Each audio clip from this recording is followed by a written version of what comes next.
un multimilliardaire proche de l'extrême droite qui rêve de vaincre la mort et d'utiliser l'IA pour la surveillance de masse. On dirait le scénario d'un film dystopique, mais c'est juste la description de Larry Ellison, 81 ans, l'un des hommes à qui Donald Trump a choisi de confier le TikTok version américaine. Parce que oui, après des mois de suspense, le président des États-Unis a enfin décidé ce que va devenir TikTok dans son pays. Parmi les plus gros investisseurs, on retrouve le fondateur du groupe Dell, le magnat des médias Rupert Murdoch, mais surtout Larry Ellison. Son entreprise Oracle va même être chargée de gérer l'algorithme de l'application aux États-Unis. Pour comprendre comment le discret baron de la tech en est arrivé là, il faut revenir en arrière. Larry Ellison a fondé Oracle en 1977. Spécialisée dans la gestion de bases de données, l'entreprise est aujourd'hui connue pour ses data centers, très pratiques pour héberger et entraîner des modèles IA. C'est d'ailleurs grâce à eux qu'Oracle s'est envolé en bourse début septembre, permettant à Larry Ellison de brièvement devenir l'homme le plus riche du monde, oui, même devant Elon Musk. Tout comme ce dernier, Larry Ellison est d'ailleurs adepte du transhumanisme et sa vision est très claire.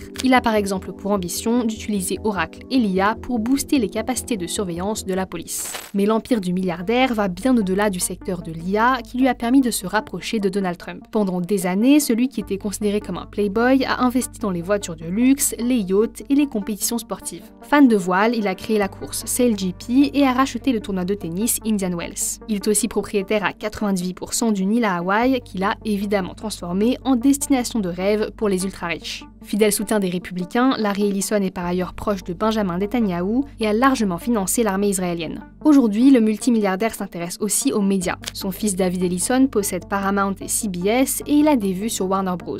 Enfin, dans son temps libre, Larry Ellison cherche à percer les secrets du vieillissement avec l'Ellison Institute of Technology. Parce qu'après tout, pourquoi se priver de vivre pour toujours ?